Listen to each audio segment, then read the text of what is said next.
À 85 ans, il n'est plus la figure invincible que le public croyait capable de vaincre le temps lui-même.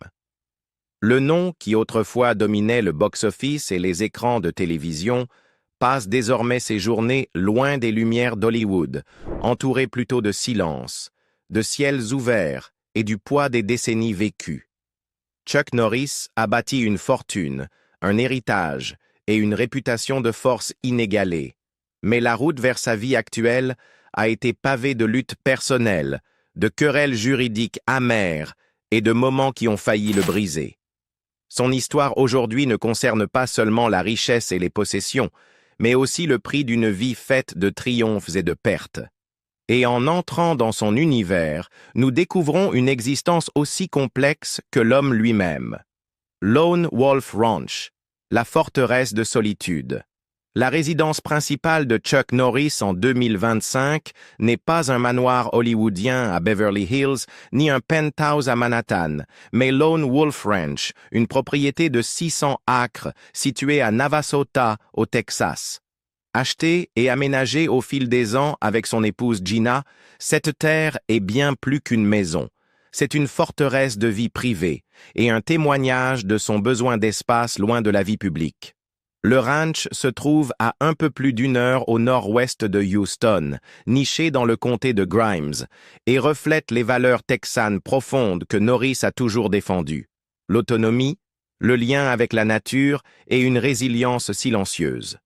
Ici, les pâturages s'étendent à perte de vue, parsemés de bovins, de chevaux et même de bisons, rappelant l'indépendance farouche de la vieille frontière américaine.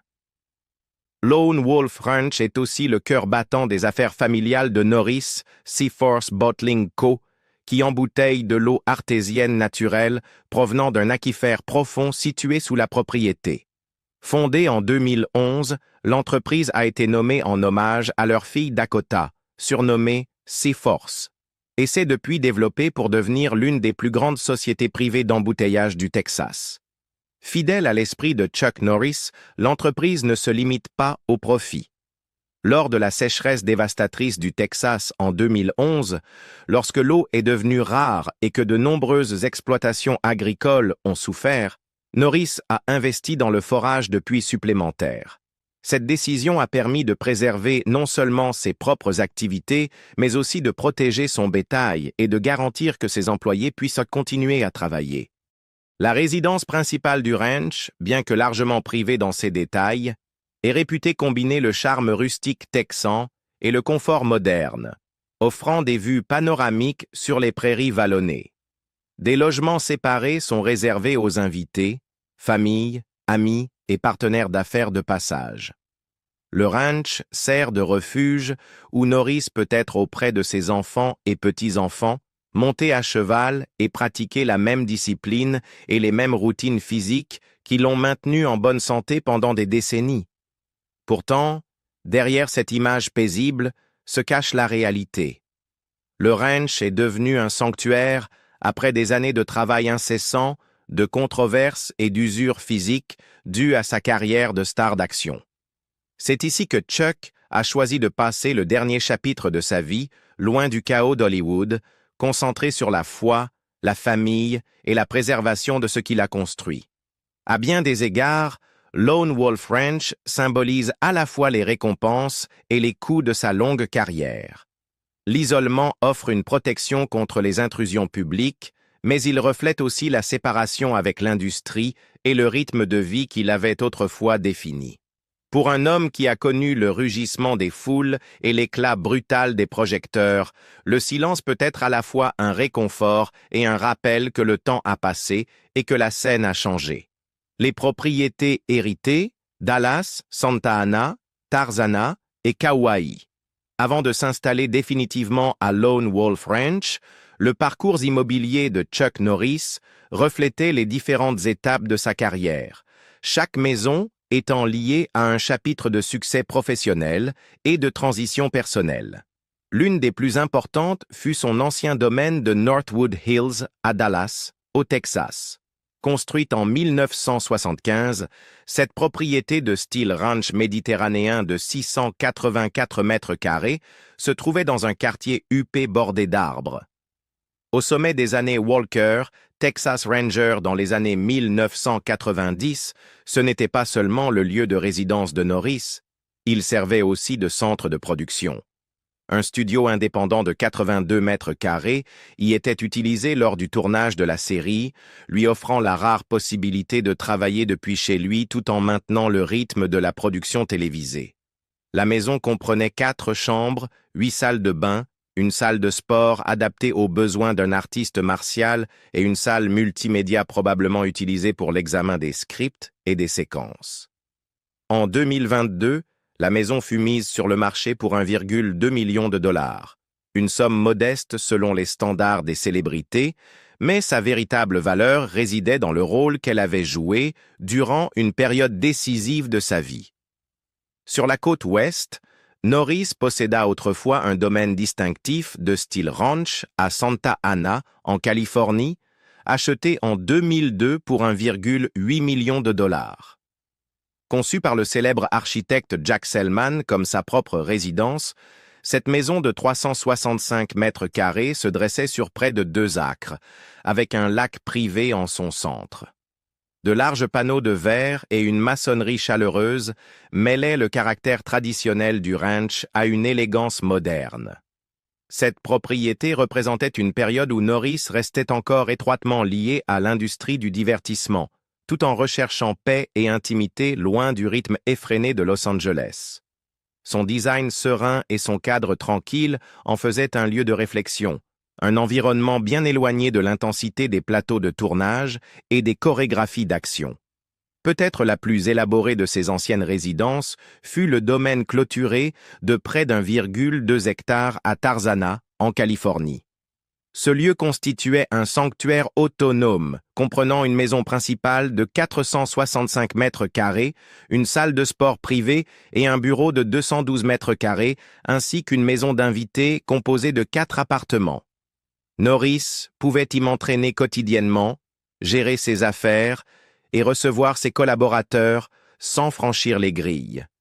Des installations récréatives comme un court de tennis et une piscine en faisaient un véritable lieu de retraite. Mais en 2004, avec la fin de Walker, Texas Ranger et son attention se tournant vers le Texas, Norris mit en vente le domaine de Tarzana pour 5,3 millions de dollars, tournant ainsi la page de son chapitre hollywoodien actif. En 2015, il élargit son portefeuille immobilier loin du continent avec un domaine de 3,8 hectares sur la côte nord de Kauai, à Hawaï. Achetée pour 7 millions de dollars, la maison de 418 mètres carrés comprenait 3 chambres, 5 salles de bain et des vues panoramiques sur l'un des paysages les plus préservés du monde. La côte nord de Kauai, avec ses falaises abruptes et ses plages isolées, offrait l'ultime évasion. Cet achat fut autant une quête de renouveau que de luxe, un lieu pour se reconnecter à la nature, guérir et profiter de l'intimité après des années passées sous les projecteurs.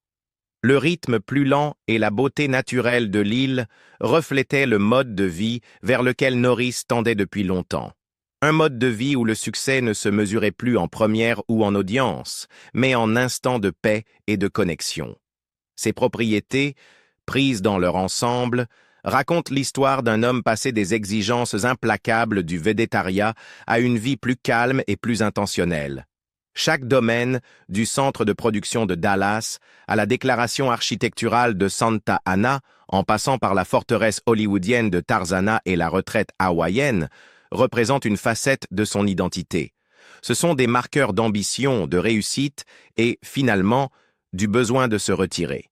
Lorsque Norris consolida sa vie à Lone Wolf Ranch, ces lieux avaient rempli leur rôle. Ils avaient été des foyers, des espaces de travail et des refuges, mais aussi des scènes où les coups d'une longue carrière publique s'étaient discrètement joués, les batailles juridiques et la fortune derrière la légende. En 2025, la fortune estimée de Chuck Norris s'élève à environ 70 millions de dollars. Une somme impressionnante à tout point de vue, mais durement acquise et non sans conflits amers. Sa richesse provient de décennies de championnats d'arts martiaux, de succès au box-office, de la longévité de sa carrière télévisée, de contrats publicitaires, d'investissements immobiliers et de projets entrepreneuriaux. Mais le chemin pour protéger ce patrimoine a été marqué par des batailles juridiques qui ont révélé les tensions cachées derrière son image publique. L'un des litiges les plus importants éclata en 2018, lorsque Norris et sa société, Top Kick Productions, intentèrent un procès contre CBS et Sony Pictures Television. L'affaire concernait Walker, Texas Ranger, la série qui avait fait de lui un nom familier dans les années 90. Lors de la signature du contrat au début de la décennie, la société de Norris avait négocié un accord clair. 23% de tous les bénéfices issus de l'exploitation de la série, que ce soit par la syndication, les ventes de DVD ou d'autres formats. Mais à mesure que l'industrie évoluait et que les plateformes de streaming devenaient dominantes, Norris affirma que CBS et Sony avaient délibérément dissimulé l'ampleur de leurs revenus tirés de la série à l'ère numérique. Selon la plainte, ces entreprises continuaient à exploiter et distribuer Walker de manière à générer des revenus considérables, sans respecter leur obligation de lui verser sa part. L'affaire réclamait plus de 30 millions de dollars de dommages et intérêts, représentant des années de profits impayés. Pour Norris, ce n'était pas seulement une question financière, mais aussi personnelle. Walker, Texas Ranger, était bien plus qu'une série. C'était un projet incarnant ses valeurs, combinant son passé d'arts martiaux avec des thèmes de justice et de clarté morale, et qui avait contribué à cimenter son héritage culturel. Voir ce programme supposément exploité sans transparence fut vécu comme une trahison. Bien que le litige se soit conclu par un règlement confidentiel, il montra que même les plus grands succès peuvent devenir source de conflits bien après l'arrêt des caméras. L'autre grand combat juridique fut bien plus intime. En 2017, son épouse Gina subit une série d'IRM et commença à ressentir de graves symptômes inexpliqués, sensations de brûlure, crampes musculaires et troubles cognitifs. Le couple en vint à croire qu'elle avait été empoisonnée par des agents de contraste à base de gadolinium utilisés lors des examens, une condition aujourd'hui appelée maladie de dépôt de gadolinium. Le prix fut énorme, près de 2 millions de dollars de frais médicaux, des mois d'hospitalisation et le traumatisme émotionnel de voir un être cher souffrir en permanence. Déterminés à tenir les fabricants pour responsables, Chuck et Gina intentèrent un procès de 10 millions de dollars contre plusieurs sociétés pharmaceutiques. Ce combat était différent. Il ne concernait pas des redevances ou des profits, mais la santé, la confiance et la responsabilité des entreprises. Dans ses interviews, Norris raconta s'être senti impuissant, regardant la santé de sa femme décliner et craignant le pire. La plainte affirmait que les sociétés n'avaient pas averti des risques, exposant ainsi les patients à des substances potentiellement dangereuses. Mais en janvier 2020, ils décidèrent volontairement d'abandonner l'affaire sans règlement, chaque partie acceptant de couvrir ses propres frais juridiques. Bien que l'issue n'ait apporté aucune compensation financière, l'épreuve bouleversa durablement leur vie, influençant leur choix de résidence, leur gestion du temps et les causes qu'ils décidèrent de soutenir. Malgré ces épreuves, la base financière de Norris demeure solide. En parallèle à sa carrière de divertissement, ses biens immobiliers, incluant des propriétés de grande valeur au Texas, en Californie et à Hawaï, ont pris une valeur considérable au fil des ans. Son rôle de cofondateur de Seaforth Bottling Co. lui assure un revenu d'affaires régulier, tandis que ses contrats publicitaires ont couvert aussi bien des produits de fitness que de grandes marques comme Fiat, Toyota et même des jeux vidéo. Dans les années 1980, il avait profité de sa notoriété dans les arts martiaux avec les Action Jeans, un jean flexible permettant de donner de hauts coups de pied sans se déchirer, et des décennies plus tard, il adapta ce même instinct commercial pour exploiter sa célébrité sur Internet, transformant les Chuck Norris Facts en atout marketing. Mais derrière les gros titres sur la richesse, il existe une réalité. Une grande partie de sa fortune a servi à maintenir la vie qu'il s'est construite loin des projecteurs. Soutenir sa famille, entretenir de vastes propriétés et financer des batailles juridiques et médicales ont tous été coûteux. Les 70 millions de dollars représentent non seulement des revenus, mais des décennies de décisions calculées, de résilience et de volonté de se battre pour ce qu'il estime être le sien, au tribunal autant que dans l'arène. En 2025, la fortune est assurée, mais le chemin pour la préserver a laissé des traces. Pour Chuck Norris, cet héritage n'est pas seulement une mesure de réussite, c'est un symbole de survie dans une industrie et une vie où rien n'a jamais été garanti. L'homme derrière la légende. Famille, foi et luttes intimes. Derrière l'image du héros d'action inébranlable se cache un homme dont la vie personnelle a connu autant d'épreuves que ses personnages à l'écran, mais sans la certitude d'une victoire écrite à l'avance. Le parcours de Chuck Norris dans sa vie de famille a été marqué par des engagements précoces, des séparations douloureuses, des révélations inattendues et un second mariage mis à l'épreuve par une maladie grave. Il rencontra sa première épouse, Diane Holeček, au lycée, et en décembre 1958, à seulement 18 ans, ils se marièrent. 4 ans plus tard, leur premier fils, Mike, naquit, suivi de leur deuxième fils, Eric, en 1964. Mais ce jeune mariage cachait une complication qui allait rester secrète pendant des décennies. En 1963, Norris eut une fille issue d'une relation extra-conjugale. L'enfant, prénommée Dina, n'apprit la vérité qu'à 16 ans et ne rencontra son père qu'à 26 ans. Norris parla plus tard ouvertement de la culpabilité qu'il ressentait de ne pas avoir fait partie de sa vie plus tôt, reconnaissant qu'alors que sa carrière prenait son envol, sa vie familiale s'était fracturée de manière irréparable.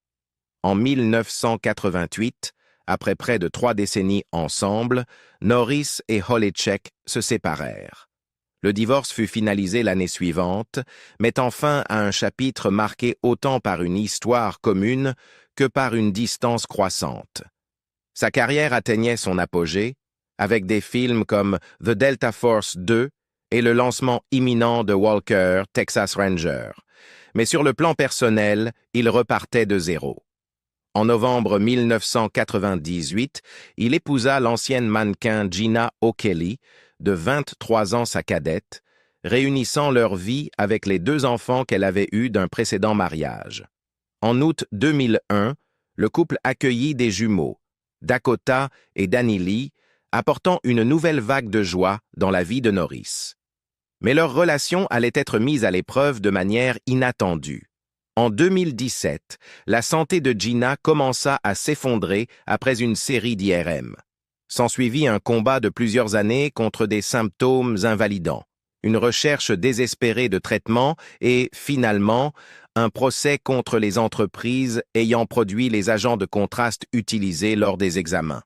Durant cette période, Norris se retira presque complètement de toute activité professionnelle pour s'occuper de son épouse, privilégiant sa guérison au détriment des opportunités de carrière et des apparitions publiques. Il devint non seulement un mari, mais aussi un soignant à plein temps, l'accompagnant à ses rendez-vous, cherchant des traitements expérimentaux et veillant à ce qu'elle ne soit jamais seule dans sa douleur. Dans ses interviews, il parla avec une émotion visible, affirmant qu'il craignait de la perdre et que la voir souffrir était bien pire que n'importe quel combat physique qu'il avait affronté dans sa vie. Bien que Gina ait montré des signes d'amélioration, elle ne s'est jamais totalement rétablie, et cette épreuve a façonné leur quotidien depuis lors. La foi a toujours été une force directrice pour Norris, tant dans la gestion des crises personnelles que dans sa vision du monde. Chrétien fervent, il a écrit des livres sur la foi et parle ouvertement de son rôle dans ses décisions. Cette base spirituelle a également orienté son travail philanthropique, notamment à travers Kickstart Kids, une organisation à but non lucratif qu'il a fondée en 2009 pour pour enseigner les arts martiaux et le développement du caractère aux collégiens. Aux côtés de Gina, le programme a touché des milliers de jeunes, leur offrant discipline, respect et confiance pour affronter les défis de la vie. Pourtant, malgré ses engagements, Norris protège jalousement sa vie privée. Ses enfants, en particulier les jumeaux, ont été largement tenus à l'écart des projecteurs, grandissant loin du tumulte d'Hollywood. Les réunions de famille ont souvent lieu à Lone Wolf Ranch, où la distance avec l'industrie du divertissement permet quelque chose de rare dans une famille de célébrités: la normalité. En 2024, Chuck et Gina ont célébré leur 26e anniversaire de mariage. Pour la plupart des couples, un tel cap est une occasion de fête. Pour eux, il est aussi une preuve d'endurance. Ils ont affronté des alertes de santé, des batailles juridiques et les défis d'élever une famille sous l'œil du public, mais ils restent profondément attachés l'un à l'autre. Derrière la légende de la star d'action se trouve un mari, un père et un grand-père qui a traversé des erreurs, a réparé ce qu'il pouvait et s'est accroché aux personnes qui comptent le plus. Le retour à l'écran et la discipline de la longévité. Pendant plus d'une décennie après son apparition dans The Expendables 2 en 2012, Chuck Norris resta presque totalement éloigné des plateaux de cinéma. Son temps était absorbé par les engagements familiaux, ses affaires et le rythme tranquille de Lone Wolf Ranch. Pourtant, en 2024, après des années de spéculation, il fit un retour à l'écran qui surprit même ses fans de longue date. À 85 ans, Norris reprit le chemin du cinéma d'action avec Agent Recon, un thriller de science-fiction mêlant intrigue politique et combat à haut risque. Dans le film, il incarnait un agent chevronné naviguant entre des alliances dangereuses et une crise mondiale explosive. Le rôle exigeait non seulement de la présence et du charisme, mais aussi une crédibilité physique, les qualités mêmes pour lesquelles le public se souvenait de lui, même après des décennies. La même année, il participa à un projet très différent, la comédie d'action australienne Zombie-Plan. Ici, Norris jouait de sa propre image publique, interprétant une version fictive de lui-même à bord d'un avion détourné et envahi par les morts vivants. Le scénario était absurde, mais ce rôle lui permit d'explorer une facette rare de sa carrière, l'autodérision. Pour un homme dont le nom a été immortalisé dans les blagues Internet et les Chuck Norris Facts, c'était l'occasion de reprendre le contrôle de ce mythe, de rire avec le public plutôt que d'en être uniquement la cible. Sa décision de revenir au cinéma ne fut pas prise à la légère. Dans ses interviews, Norris reconnut avoir soigneusement évalué les offres, conscient qu'après une si longue absence, il ne voulait pas apparaître seulement par nostalgie. S'il devait réintégrer l'industrie, ce devait être de façon à honorer son héritage et à respecter ses propres standards. Cela signifiait trouver un équilibre entre action et narration, et s'engager dans des rôles qui ne trahiraient pas l'image qu'il avait cultivée pendant des décennies. Rester capable d'un tel travail à 85 ans a nécessité une discipline que peu peuvent de maintenir. Norris suit une routine stricte axée sur une nutrition saine, des exercices variés et un conditionnement mental. Son régime privilégie les protéines maigres, poulet, poisson, dinde et parfois du bœuf nourri à l'herbe, accompagné de légumes frais, de fruits et de céréales complètes. Il évite les aliments transformés, les sucres raffinés et l'excès de sel, comptant sur l'eau, les tisanes et les smoothies riches en nutriments pour son hydratation et son énergie. Ce n'est pas une mode passagère, mais un mode de vie adopté depuis des décennies, un choix qui a préservé sa mobilité et sa vitalité. Sur le plan physique, son entraînement combine musculation, cardio et pratique des arts martiaux. Haltères et bandes de résistance entretiennent sa masse musculaire et sa densité osseuse. Natation et marche rapide renforcent son système cardiovasculaire sans trop solliciter ses articulations. Et bien sûr, les arts martiaux restent une constante, non seulement pour la condition physique, mais aussi pour la vivacité mentale qu'ils exigent. Norris intègre encore dans sa semaine des katas, des étirements et des exercices de combat, conservant la souplesse et les réflexes qui définissaient son style de combattant. La discipline mentale est tout aussi centrale. Norris commence ses journées par une prière silencieuse et des exercices de pleine conscience, des habitudes qui gardent son esprit stable face au stress. Il attribue à sa foi le mérite de l'avoir aidé à surmonter des tragédies personnelles et de lui avoir donné un but dépassant la carrière ou la richesse. Cet état d'esprit l'a guidé à travers des décennies de perception publique changeante, du champion du monde à la star d'action, de l'icône de même à l'aîné respecté des arts martiaux. Ce qui est remarquable, c'est que cette discipline n'a pas seulement pour but de prolonger sa carrière. Elle vise à protéger la vie qu'il s'est construite. Norris sait que sa capacité à continuer à jouer, à gérer ses entreprises et à participer à ses œuvres caritatives dépend entièrement de sa santé. Pour lui, la longévité n'est pas un hasard, mais le fruit de choix conscients, répétés chaque jour, tout au long d'une vie. Au moment où Agent Recon et Zombie Plane furent annoncés, les fans comprirent qu'il ne s'agissait pas des signes d'un homme incapable de tourner la page, mais de celui qui choisissait d'écrire ses derniers chapitres selon ses propres termes. Que le public le voie combattre des conspirations extraterrestres ou asséner des coups de karaté à des zombies à 10 000 mètres d'altitude, la vérité en coulisses reste la même. Chuck Norris demeure un homme défini par la discipline, l'engagement et la détermination tranquille de continuer à avancer, quel que soit le temps écoulé. Le sens de la richesse et les années de crépuscule. Pour Chuck Norris, la richesse n'a jamais été qu'un chiffre sur un relevé bancaire, mais un outil, un moyen d'assurer la stabilité de sa famille, de financer des causes qui lui tiennent à cœur et de créer des opportunités pour les autres.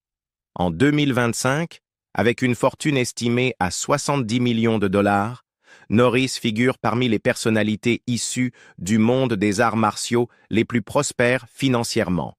Pourtant, lorsqu'on l'interroge sur sa fortune, ses réponses sont presque toujours modestes, redirigeant la conversation vers ce que cet argent lui permet d'accomplir, plutôt que vers le luxe qu'il pourrait représenter. Son plus grand atout est Lone Wolf Ranch à Navasota, au Texas. 400 hectares de terres ouvertes, une retraite privée où il peut organiser des réunions de famille, s'entraîner en toute discrétion et gérer Seaforth Bottling Co., la société d'eau qu'il a cofondée avec son épouse Jenna en 2012. Le ranch n'est pas seulement une résidence, mais un centre autonome, créant des emplois locaux et embouteillant de l'eau de source premium issue de l'aquifère découvert sous la propriété. Il reflète la conviction de Norris qu'il faut construire quelque chose de durable, un héritage qui dépasse sa propre vie.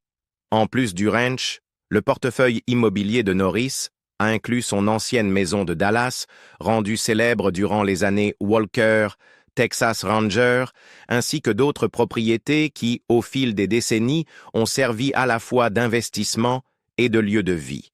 Alors que certaines stars recherchent des demeures extravagantes à Beverly Hills ou Miami, les choix de Norris ont toujours été plus réfléchis, liés à son histoire personnelle et à la praticité plutôt qu'à l'ostentation. Ces voitures, elles aussi, reflètent un mélange de fonction et de sentiment. Des camions robustes, capables d'affronter le terrain texan, jusqu'aux quelques véhicules de haute performance offerts ou acquis pendant ses années à Hollywood, chacune a son histoire. Mais Norris n'a jamais été connu pour son goût du clinquant. Les véhicules auxquels il tient le plus sont souvent liés à des souvenirs, un voyage en voiture avec ses fils, un événement caritatif ou une scène de film dont les fans parlent encore. Ce dans quoi Norris a toujours investi, cependant, ce sont les gens.